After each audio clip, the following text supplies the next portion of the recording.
we've explicitly discussed the LA program several times, but I couldn't remember a time that we specifically talked about Noyce. And I know some of you have been intimately involved with Noyce and know a lot about it.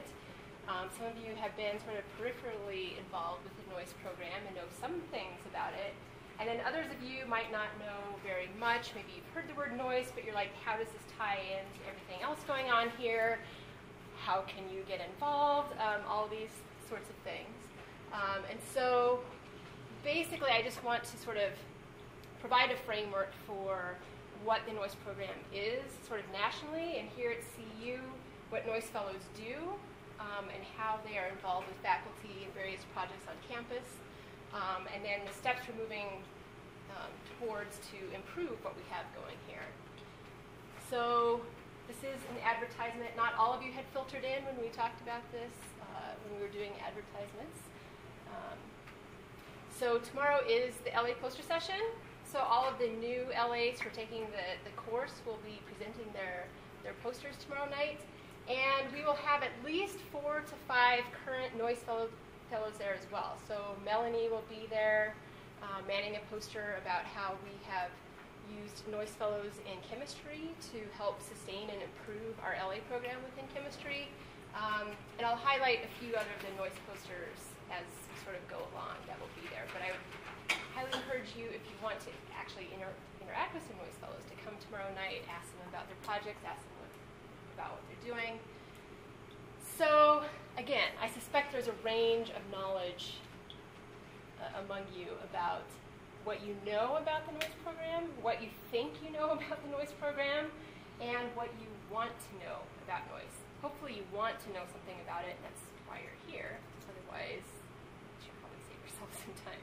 So why don't you just take a few minutes, and I'm going to sort of circulate and eavesdrop on you to see what you guys are talking about.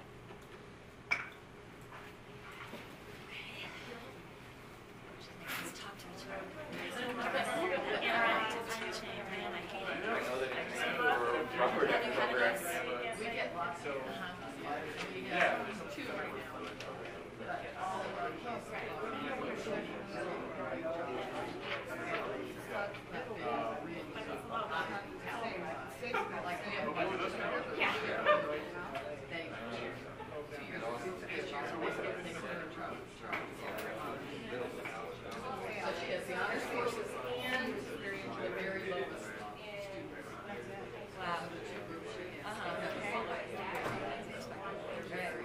So for every year they have a Noyce fellowship, they have to teach all year to those who are in a high need district.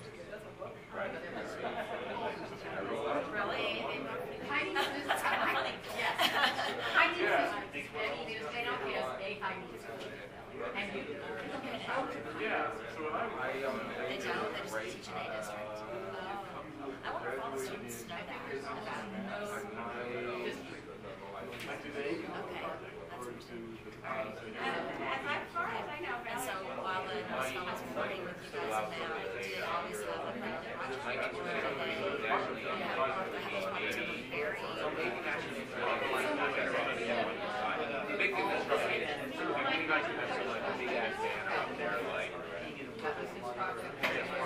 they were able to use.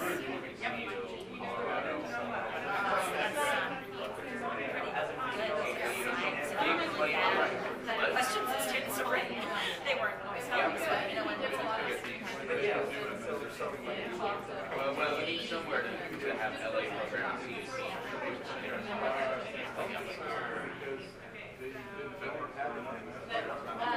No, it was yeah, maybe that's not hard. That's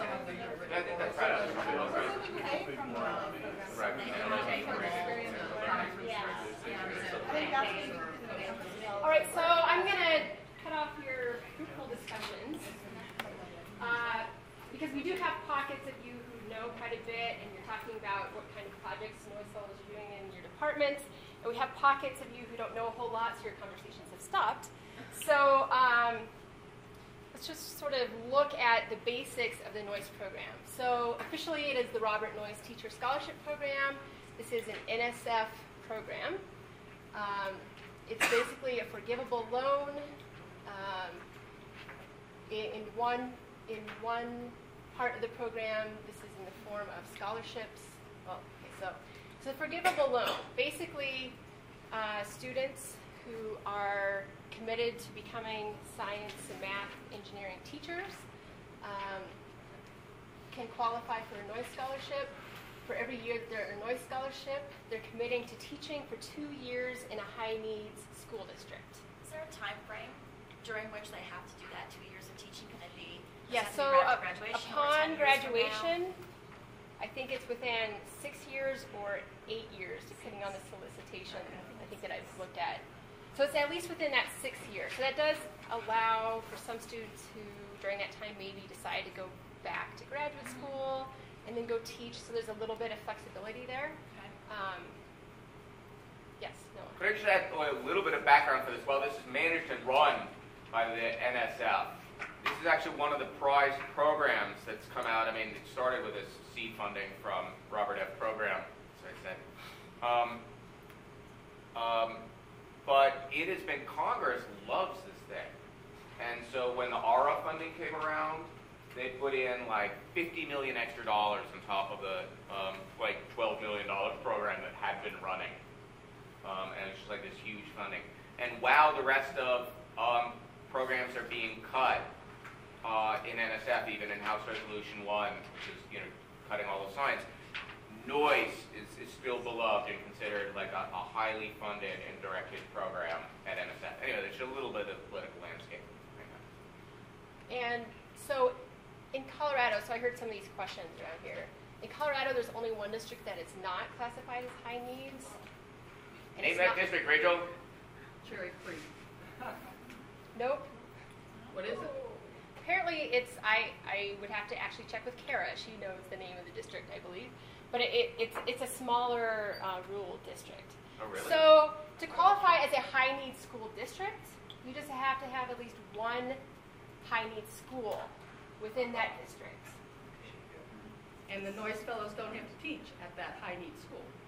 And the high needs is defined as as teacher turnover, which any middle school will count. Like it'll say at least, not just turnover, but it'll say at least 30% of the teachers are teaching outside their discipline. That's going to be any middle school because there's no chemistry class. You know, the chemistry teachers are teaching earth science. Now, I mean, a lot of the Noyce Fellows that we've had, you know, really do choose to go to high need schools themselves. They're, you know, sort of motivated that way. But just when you're talking with students and this sort of scares them away from it, this is something to know, to share with them that actually this doesn't limit you very much in where you can teach afterwards. And Lori, sorry, another question. Oh, yeah, no So problem. the scholarship is $10,000 for the Noyce Fellows? Yeah, so at CU Boulder, Uh-huh. it's $10,000 per year, plus we also have some summer funding available. And then when they go to teach at one of these schools, they don't get paid? I don't understand what that means, forgivable loan. It have means to that pay if they back that don't $10,000. if they don't fulfill their teaching requirement, then they have to pay back this money. I see, but if they do go and teach, then They're just getting got their that $10,000 yeah, they're reward. getting their salary, whatever. This Got is it. helping them through their program here at CU. I understand. Yeah. So it's equivalent to what happens What fraction to... of our CU Noyce Fellows are ending up not teaching? So we have one. We have had 51 Noyce Fellows so far. We have one who is repaying her fellowship now. She decided to go to graduate school. The only video we have of a nice fellow talking about how great their experience is. Really? Right. Oh, jeez. This can happen. Yeah. And But then there could be we... more because of the 6-year period. Yeah, we have one, but, you know, maybe she'll go back. But she had a terrible experience as a long-time sub in a school where they gave her 5 preps. And she just freaked A little overwhelming. and got overwhelmed. Kate. So out of those 51, there have been like 2, possibly a third coming up. as Noah alluded to, that the program is growing and expanding, and partly I know this because they keep adding different types of awards. So there used to be phase 1, phase 2, and now they've added a few years ago this Teaching Fellowship, Master Teaching Fellowship Awards, and then I just noticed this in the latest solicitation, Capacity Building Awards. So we have had a Type 1 award, and we are currently in our Type 2 award for the scholarship and stipends. And Valerie has also secured this $1.5 million for her Streamline to Mastery project. And I imagine at some point you want to describe that. Did you want to say a few words about what that project is? Yeah, I can say briefly, and I also want to comment on, you know how I'm the one who always buys the technology when it first comes out?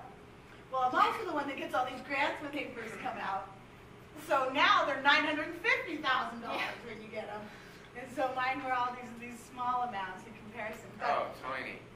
But the Streamline to Mastery program, it's a teacher-led professional development program where we get teachers, most of whom were Noyce fellows, and they get salary supplements of $15,000 a year to hang out with us.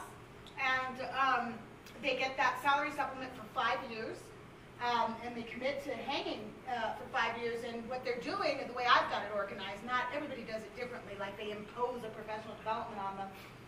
We didn't. We just said, your development of a professional development program is your professional development. And so they do some action research. They work with Noyce Fellows. Now we've got a new plan where Noyce Fellows not only work with you all, but they also go in and work in the research in the teachers' classrooms. And so they're establishing really good relationships, and at the same time, the teachers are engaging in a professional development program that's led by them. There's a current solicitation out where they are now, right now, accepting applications for other teachers who will be the second cohort of Streamline to Mastery teachers, and they're going to run the whole professional development program with them, and we're really looking forward to that. And one other requirement that they have is they have to give presentations at national conferences, because we want, not NSTA, but the ones where different kinds of discourse is taking place about policy and about teacher ed, where they can get in the thick of the discourse, become empowered to have that voice, and really bring the teacher population into the discourse. Yeah, so the Streamline teachers and 3 of the Noyce Fellows and I just went to the Western Regional Noyce Conference, and the Streamline teachers did a workshop on their particular model. So just to give a sense of the active Noyce Awards, California has a whole bunch, the big states have a whole bunch.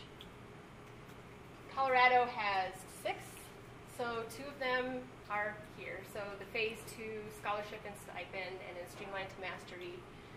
CU Denver has an older one that's still active, but it's a huge one that ties in a math-science partnership. It's all sorts of stuff. But then they also now have, I think, a Phase 1 specifically to recruit math teachers, future math teachers into Noyce. And then CSU and UNC, I think, also just have a Phase 1 now. It's a lot more money than what we had. Yeah. But when we apply again, we'll get more money. So in terms of how are students recruited into Noyce, and this was a conversation that happened quite a bit at the Regional Noyce Conference as well. NSF has some things built into the Phase 1 and Phase 2 awards, such as some summer stipends for freshmen and sophomores to give them some of these teaching experiences, to get them interested in math and science teaching. So then the thought is that really the juniors and seniors in your last 2 years of your degree program, that's when you would receive these Noyce scholarships. But to work your way towards there, they have sort of these summer stipends. And then I think this new thread is another shot at trying to get more students into the pipeline. At CU, it was sort of built first around the LA program being the major pipeline into the Noyce scholarship. Then we added CU Teach, which can start earlier in a student's career. Right? Their first semester here, they can begin taking a CU Teach course. These two work fairly synergistically. Some students start here and then end up being in LA, vice versa. But both of these are really working nicely to get students interested in pursuing math science teaching careers. And we also have some graduate students in the program. So they may have a bachelor's already in CDB or physics. They may be actually pursuing their PhDs, teacher certification. So there are other ways that graduate students are also involved in the Noyce program. So we have a bunch of undergraduates, but then we have a couple of graduate students in there as well. Graduate students in the School of Ed or in STEM departments? Yes. Yeah, mostly STEM. Mhm. We got a, PhD biochem and physics. We just defended. So they're working on their certification at the same time that they've been doing this. So in terms of the Noyce Fellows we've had here at CU, here's how it breaks down in terms of their majors. Don't try to add this up. I think I partly did this to test out our new database. I think we're missing 3 people in there. And then I need to track down 3 majors. So Stephen, our technology guru back there, and I will figure out what data is missing here. But math has had a strong presence, especially applied math. Mary Nelson in particular has worked with a lot of Noyce Fellows. In biology, again, most of them have come out of MCDB, but that's largely due to most of the biology LAs are housed in MCDB or chemistry. I think a couple of these eBio students we actually hired in chemistry as LAs, and that's sort of how they got their foot in that direction.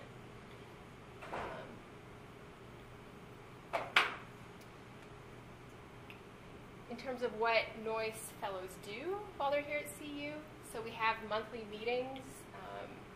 This year it's been on a Thursday evening, like at 7:15.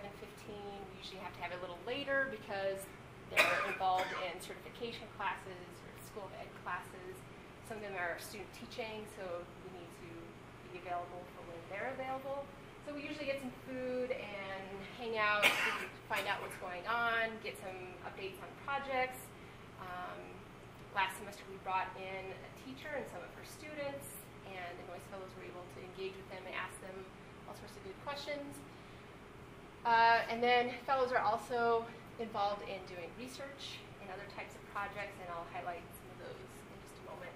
And then there are also some community partnerships, and so like Barry got in touch with us and asked if a few of our Noyce Fellows could go to these career fairs that were being held in Longmont and Boulder to talk to middle school, high school students and their parents about becoming a math or science teacher as a possible career and interacting with them and so forth. So some of the research projects that our Noyce Fellows are involved in, the effects of orals with Mary Nelson, Mike Klunkowski and Melanie are starting to work on this project looking at students' ideas about entropy and intermolecular forces. Eric Stade is working with Ian Caldwell on, they're starting to frame a research study about students' ideas about order of operations. And so these are, we have a proposal from Amy Palmer in physical chemistry. She wants to work a little bit more on the PChem concept survey, and so she's outlined how she could use a Noyce Fellow in that project. The Noyce Fellows are also involved in curriculum or program improvement. So again, in chemistry, we've used Noyce Fellows a lot, both to study what the LAs are doing and the impacts of the LAs on the students, but also to help to run the weekly meetings, help put together TA-LA guides for the recitation materials, so some things that lead to the sustainability and improvement of our use of LAs in the department. And then there are also opportunities for Noyce Fellows to engage in K-12 classrooms and more informal education opportunities. So here's Streamline, and again, this is a really nice way. Some of the Streamline teachers are former Noyce Fellows. We're forming these deep connections, really building this community here. But there are a bunch of other projects that are going on. There's this global ozone project here in Boulder. that they send out equipment to monitor ground level ozone to schools across the entire world, and then students are collecting those data, and so they want to work with Noyce Fellows to develop some of the curricular materials, to work with the teachers. There's just all sorts of opportunities for them to work there, and then there's a lot of other things here. It is a goal when the Noyce Fellows are working with faculty on these deeper projects that they be able to present their research, publish their research, and so these are just a few examples of some of the outcomes of Noyce Fellows working with faculty. Again, this is just a quick sampling to give you an idea. And now we mainly have pictures to show you to highlight some of our current fellows and what they're involved in. Jenny. Can I ask a question now, or would you rather show? Oh, go ahead. I think you know what I'm going to ask. Because we've had this conversation a couple times. It's very unclear to me what the requirements are for individual Noyce Fellows getting engaged in various actual projects with their sponsors, because I've had extremely spotty participation in that endeavor. Even when I've asked, well, first of all, there's the issue of it's not clear when the Noyce Fellows are actually supposed to start working, and are we supposed to request them, and do we have to have a project? Can they be a Noyce Fellow without working with a faculty member? And these things are all very confusing to me, and I have a lot of projects I'd love to farm out to people, and I never have gotten a Noyce Fellow that actually did anything productive, even though I've tried very hard. I know some of your particular situations. Yeah. So I'm not bitching. Well, it sounds like I am, but what I'm trying to do is I'm trying to understand how the process is going to be maybe streamlined or somehow figured out, so that, like, I'd love to, put in a proposal for 2 or 3 LAs, and I'd like to know that the ideas that I have are actually going to be carried out by the Noyce Fellow, so that I don't have like this hole where somebody was supposed to do something and they didn't do it. So can I say a few things? So Lori's going to explain how the process is going to become much more aligned with what you've described. And the reason it's been that way is because that's the way I run things. It's just the way I run things. And part of it is, that's a good thing. You don't want it to become so stipulated that it's no longer an experiential learning program, or it's no longer an apprenticeship model, that suddenly there are so many guidelines that, it's no longer an interaction and relationship between the faculty member and the students. So that's one thing. And you want it to be a relationship. You want it to be customized. You want to work around their hours. They want to work around your hours. It's a relationship that you have to establish, and you have to establish and negotiate what your terms are and what they're supposed to do. And if they're not, you report them to the mothership, which would be Lori. And then I get to do what? So that's one thing. And then the other is just because we need to do exactly what you just described. And it's the same evolution as the LA program went through. Yes, exactly. Yeah. And then it would help me too. Just, for sure. I think that there's one person in mind who I enjoyed working with, but who didn't ever deliver any of the things I asked for. And I think the issue was she actually thought I was imposing on her by asking her to do additional work. And I thought she was doing that work because it was part of her Noyce Fellowship. And I think there was I don't know if there is actually a disconnect, or whether not just everybody doesn't understand, but it seems like, if there's some Noyce Fellows who are doing their work through being in LA, which I do have some right now who are Noyce Fellows, but I didn't even know they were Noyce Fellows until like 75% of the So we had this hallway conversation. Yeah, so I just don't get, like, how am I supposed to develop this wonderful relationship with these students if I don't even know who they are, first of all, and then second of all, if it's very unclear to them what they're supposed to do. So I would love to, I'd be happy to like share ideas or brainstorm or whatever, but I could see it being incredibly valuable, more valuable than it already has been, if there were some guidelines. It doesn't have to be like, we're going to have guidelines. And Mary, you must have a system going over there where you have very clear guidelines, because the students seem to, get shredded a little bit of the experience, which is good. and they know what they're doing. But you've been at this since the beginning of time. Yeah. And I think that it's a matter I had 5 the very first year. yeah. You started. Oh my to realize- goodness. That's so overwhelming. Yeah, it was. But, I'll be But, no graduates out of it like now. you know, I think it's different with every student, and some of them are very clear. You know, like Nate Ball told me up front, I want to develop clicker questions for calculus. And he set about doing it, and then I gave him guidance about how to test the reliability, how to interview students, and all that stuff. Other students, you know, I have to email them 6 times to say, you are a Noyce Fellow this semester, and you need to come and see me because you are supposed to be working. Can I clarify one point here? This is a tension that we have internally and externally. I mean, so there are a number of tensions that I think is just really good for us to get out on the table. So one is, how do we know about when noise come up? What are the expectations and guidelines? And part of the problem is we cannot require work. This is a scholarship program. Really? We cannot require work of the students in order to graduate and get this scholarship. If we did, we would not win these scholarships. What we do is we provide enhanced educational opportunities For the students for to our choose. students to partner in apprenticeship model, through an apprenticeship model, and engage with faculty who are doing cutting edge research that the students then know will make them better teachers.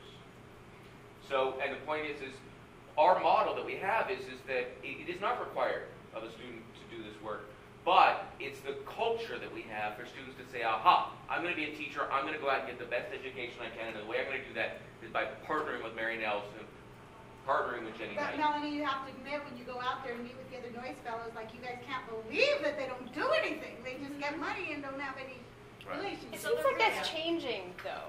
I mean, at the Noyce conference, there were programs that had built in, a certain number of hours a week that they're working with a partner school district.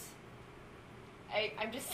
Yeah, that's interesting. I mean, maybe the guidelines have changed too at NSF, but I mean, seriously, you cannot require hours Not for scholarships. for scholarships for So NSF. if a Noyce Fellow isn't kind of doing what Jenny's project is, there's nothing she can do. I just feel like that's kind of an unpleasant, it could be an unpleasant situation where, I say, yeah, I would like to work with you on this project, and here's what I want you to do, and I need that data, and I need somebody to be collecting it. So if that person's collecting it, Right. and then they never give it to me, then I've just lost You, that data. Right. I think that's true. But I mean, that's okay. This is an extreme situation, right? I mean, I'm sure it doesn't happen every time, but it's unfortunate that there isn't something we could maybe write in that Really? says if you commit to working with somebody, we'll hang your head over the Well, that's what fire we'll if you do. don't deliver. That's what we'll do, like or when we have an online form or Uh-huh. whatever, where the LA select opportunities that they would like to have.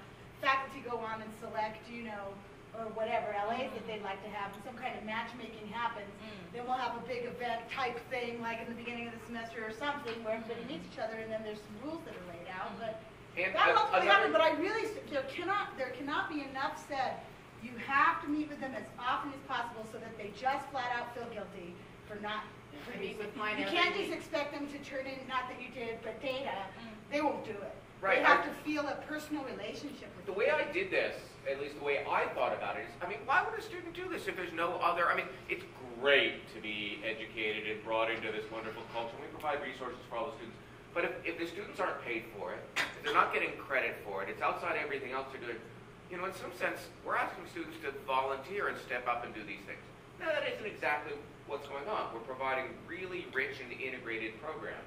I have my students sign up for independent study with me, or honors thesis with me, and have these things overlap, and try and build in institutional structures for which I can say, wait a sec, this is, not only is this, part of your learning experience, but there are institutional structures that we've committed to. Well, that's a good idea, so that if somebody's doing research as part of being a Noyce Fellow, they could also get credit for that That- research, because Thanks. essentially they're not getting. They sure should, and Let's probably do ours. that. Let's Yeah. build that in. Maybe that should be, if you want to do a research Mhm. project, as part of your Noyce Fellowship, you must sign up for independent research. And then for get this, one Jenny, credit. Then I you feel get like credit too for meeting weekly with the Bingo, student. bingo, bingo. There you go. Well, I mean, there has to be a structure, that's Which would be nice. perfect. That would be Yeah. nice. Because Wouldn't that's that the be nice? structure that's missing right now, yeah. Okay, good I- idea. yeah, Great. yeah. Thank It you for could bringing be, that up. it could be problematic in the details if students have too many credit hours. Sure, Right. but then they could choose not to. Or other ways, right. Take the extra credit, they could have some kind of contract they fill out with you or something. A contract, that's what you need is a Yeah, contract, yeah. and that's it. And As we, part of your volunteer opportunity. do you have a question or you? No, I was just gonna make a comment. Yeah, yeah. So another thing we do in our department is we start ours usually often as sophomores. So they don't have enough noise to carry them through. And we don't require them to work when they're student teachers. So the semester they student teach, they don't have any responsibilities to us and they still get noise. That's a general, That's yeah. But then for the other semester, for the extra semester, we have ours take the role of a TA and do recitations. And I always thought it was a great opportunity, but lately I've had a number of our Noyce that have come back and said that was the most useful thing they did as Noyce, was those recitations, because they actually had their own classroom, their own, Why don't you have them do that then? we do. That's nice. Well, we don't have them do it as Noyce. We pay them that semester so that they can make it through on our Noyce funding and funding from the department. Cool. So I don't know if anybody else wants to do that, but it really, this semester Julia's doing it, and Ann Doherty, who rarely says anything like that, said she thinks that she's probably the best TA, although she's in LA, the Noyce we have this semester. She's doing such a good job. That's a good idea. Also, it would require that there be places for those people. In other words, if there's a large graduate, there are a lot of graduate students who have to be TAs. There might not be very many spots available Right. for undergraduates to actually move into those spots. Right. But it's something that one can try to encourage if there were any spots available. But I mean, this is a whole part of the experiential learning program. What we're describing is something where the learning that these Noyce fellows are engaging in is so far beyond sitting in a classroom and listening to us yamble on and on and on. It's just a better kind of partnership apprenticeship model that we're inducing, given that we have these interesting funds that we can play a little bit with. Yeah. It's a better game for everyone involved, including us, because we get our research done. Right. Maybe. Well, yeah. And I definitely have had, LAs who've had really great ideas and who I've wished I could follow up with them with a Noyce fellowship. They don't all choose to do that, so sometimes I just hire them, outside of that. In terms of future dimensions, which we're about to talk about here, is there going to be a way to see who the Noyce fellows are for the upcoming fall semester, like ahead of time, so that we can start thinking about those things? Yeah, so two things. I think we want you guys thinking about possible projects ahead of time. So if you would want to work with a Noyce Fellow in the fall, we would like you to submit to us a one-page description about, up to a one-page description of what the project is, how the Noyce Fellow would be involved, what they're going to gain from the experience, some sense of how many hours per week, which I know you did for me last fall. And so I've included a couple examples of things that have been submitted for like this semester and next semester. Do we have an online template for that? But We will at some point. We're working on the Noyce. We have the beginnings of a Noyce website. I saw it today. And there are two Noyce fellows who will be working with Stephen to create said Noyce website this summer. So this could be something that with our database and our forms and so forth, that we could have a form that faculty could just fill out and submit, and then we would have your proposals. and then the Noyce Fellows could go in and look at the various descriptions and, you know, sort of indicate their level of interest. You know, we're doing that with sort of, please check if you're interested in each of these. That's what we did at Thursday's meeting. With a piece of paper, huh? Okay. Yeah, So yeah. before we fill this out, we want to know if there's anybody in our department who's going to be annoyed. Right? Well, no, I mean, if you want a Noyce and you fill that out, and then you put, you know, here are the you know, just like a job advertisement, right? Here are the desired characteristics, like you have a major in something that looks like math. And then you could even put desired hours if you wanted, or negotiable. And then if anybody, then they would look at it Could we, and see if they wanted to apply to it. But they're also looking at things like this global ozone project or being involved with Streamline. I would actually say we're getting to the point where there's more projects than people, which is another reason we need to recruit more Noyce Fellows. But I think it's still useful to know what the possible projects are, and then sort of match make the So could students we get, to I the mean, projects. Yeah, this is a chicken and egg problem that we're sort of at. Right. And I think this is probably the right way, and it's not a huge burden for us to externalize a paragraph, something like that. I like We that, talk out- externalize a paragraph. That's a cool phrase. I've never used that before. I'm going to use that. Externalize a They're paragraph. just running around in there. So, normally they come out other ways. Okay, So, sorry. Could we? I mean, one thing also is this idea about creating. We talked about talking about more formal structures. One thing that would help also would be timelines to talk about, making those more explicit, both on the student side and on the faculty side. Yeah, So, I think maybe because we as can do a part good of- job for recruiting people too, and we haven't. But Yeah, a slide about what Noyce is, or, Mhm. well, I mean, I guess, don't you tell all the LAs about the Noyce program? I mean, that's your funnel. yeah, but that's not Well, the only place. we're you telling can the have it. first semester LAs in the class, Uh-huh. right? We have a lot of those opportunities. Uh-huh. We don't have as many with the returning Okay. LAs. And that happens more, I think, within the departments, at the department level. Melanie puts together an all-chemistry LA meeting and asks each of them, yeah, what are you thinking about teaching now? What do you think, you know, and works that into some of That's the awesome, conversation. but Melanie doesn't exist in each I department. I don't even exist in chemistry But anymore. there's not even a replacement for her, and yeah. Darn. Yeah, so definitely we're working towards more of this formalization, which I think will help the entire operation, which is partly why I wanted to get all of your Yeah. ideas and input. And One of the things that Noah just said just triggered in my brain something that I thought was important, that if we know that in our externalized paragraph, we need to include something about whether the project is time sensitive. For example, I need the Noyce Fellow to Right. go on the first day of class. Otherwise, I can't use them. Or this is totally fine to start 3 weeks into the semester, and it'll go, the data collection or analysis or sitting in the classroom will go for 4 weeks in the middle of the semester, and then you can do other things and I'll meet with you. You know, so the timing actually is quite important, could be quite important depending on the project. And so maybe if you remind us that that needs to go in the paragraph, that would be helpful also. And I think, I mean, it could also be useful to think of multi-semester projects.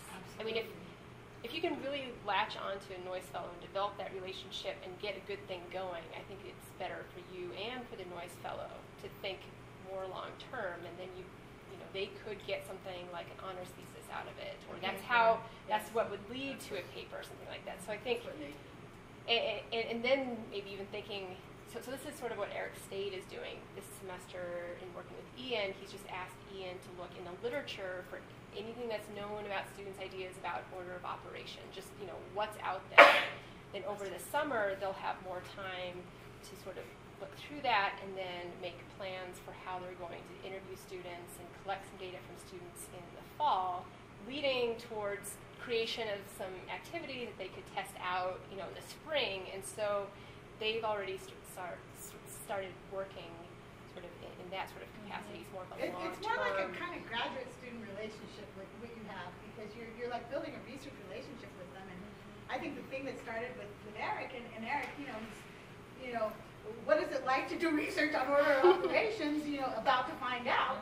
And he's done such a beautiful job on his lit review, and it's just amazing. But is he is he doing honors also, or getting any other kind of credit for this, or is this just I like an don't amazing know. person who is doing this completely above and beyond what he needs to do for the Noyce program? Well, that's what he needs to do for the Noyce program. But it's not, because you just said he So didn't he should have be to at the do poster session anything. tomorrow. You're right. If you set up if you set up a working relationship with someone, it's your responsibility to ensure Okay. that they follow the contract. Which So is that still- it's Sure. or not. So Great. it's not like, do you need to do anything? It's like, you're working with me, here's what we're doing. I'm meeting with my Noyce fellow in half an hour, and he better have that coding done.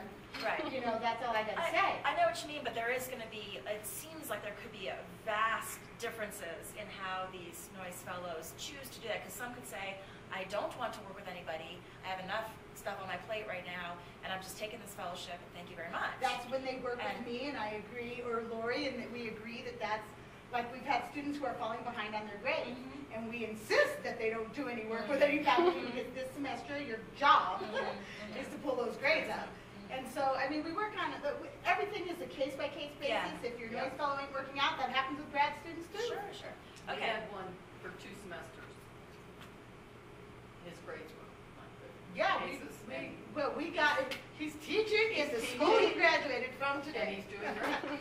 Yeah, he's awesome. I think that just reminding, I don't know, I'll just remind myself, maybe I'm the one who needs the Yeah. most reminding, that there may be a way to draw people in by saying, I can give you a credit of independent research study, Yeah, or have that's you a good idea. considered this as an honors That's a good project idea. after you've been working with me for a semester, this could really develop into something cool. I believe I may have more success because I at least maybe, it just seems like I have a lot of busy students who, when they get to be Noyce fellows, they're busy, and they don't envision necessarily this project. I think if you've planned ahead for it, Mhm. that's a lot different than 2 weeks, 3 weeks into the semester, now getting in touch with someone and Mhm. trying to start a project. I mean, that's where, when I was on the departmental side of things, that I struggled with that. Yeah.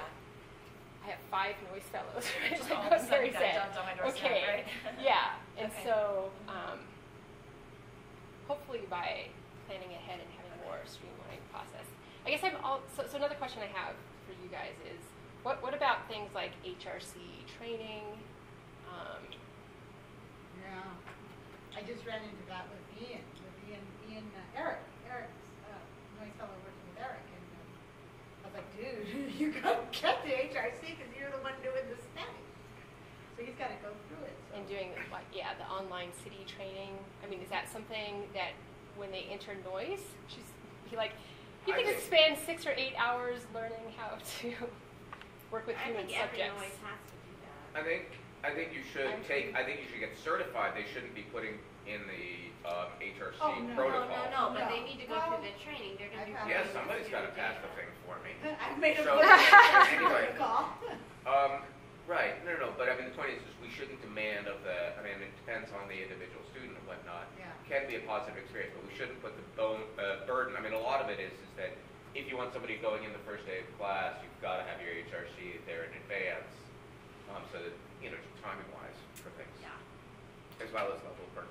Anything, I think I want to anything that add. enhances the quality of education for the students, I think that should be our litmus test, is what is in the best interest of the students, then what is it that helps us, then what is it that, I can't emphasize that enough. I mean, that's the biggest deal. It's like, we're providing an excellent educational experience for them, and guess what? It assists us. So Right. it's a working model where, the service is in the substance of our own work. And it's like the doc student model completely. And so I think we do have to, we don't want them doing stuff that's a complete waste of their time.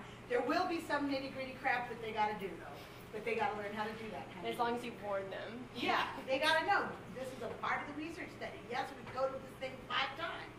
We're doing it one more. Yes. Other quick announcement, we are about to go public with this, related since I saw it up here, which is opportunities to connect with informal ed. The PISEC program will be expanding next year, and we are looking for a new director on postdoctoral level position, jointly with the Physics Frontier Center. So if you all know folks, I'll also forward the email to this distribution list. but a great opportunity. It's Noyce have really helped build that program, among other things, which is great. Like Brian set up the whole visitation side to see you. Right, we should let Lori finish. Well, this was my last slide. Sorry. So let's look at some photos and some good pictures now.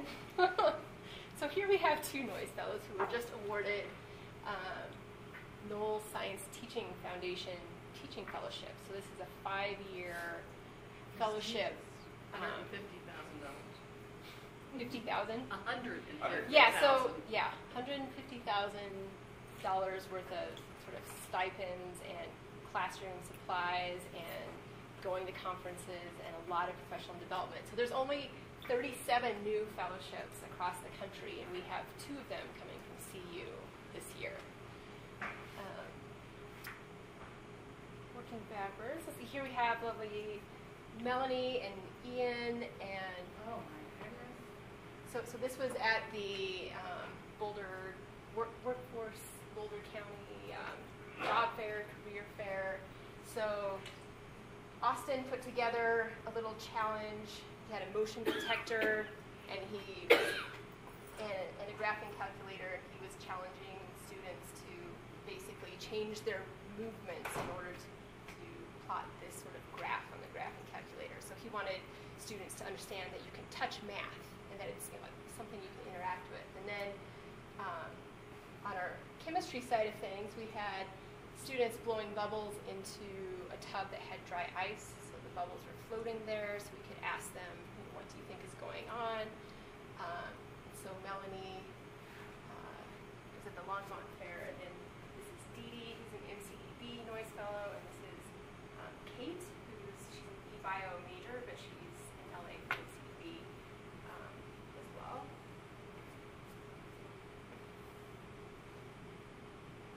These are the pictures I hang on my fridge. So, these are the Noyce Fellows who've worked with us in chemistry on doing interviews and observations of how TAs and LAs work together or don't work together, what leads to effective working relationships, developing the guides that help our TAs and LAs know what student ideas might be there, how to work with them. Melanie has done a lot with co-planning and co-facilitating the weekly TA-LA meetings, and then Sarah has done some work on student perceptions. And then this is an article that just came out. Valerie sent the link out to everyone. So at the moment, these are the Noyce Fellows who are involved in the Streamlined Mastery Teachers classrooms. So we have Ryan, Hunter, Sam. I believe Ryan will be at the poster session tomorrow night with the Streamlined Mastery poster, so you can ask him about his experience there. Melanie will be at the poster session. I think Kate will also be at the poster session talking about her LA experiences. She's working with you, right, Jenny? Yep. So in Jenny's class. She's great. And then Austin's going to also have a poster about his work as an LA in the functions and modeling class. So preview of tomorrow night and my show and tell. This was really interesting to hear how other people are using LA's new ideas for things you could do with your LAs. I think that's Noyce. I think that's. I know we use it so interchangeably. You were saying LA's a while ago. Oh, was I? Yeah, They take it, and it really depends on the Noyce Fellow you're dealing with, how much responsibilities you can give them, and what level of leadership, and it just really depends, and how long they've been around. I think, but yeah, it amazes me what rackets we've got running, and they're working for everybody, hopefully positively. Melanie, did you want to add anything? Does anyone have a question? Really well when they leave to get a job.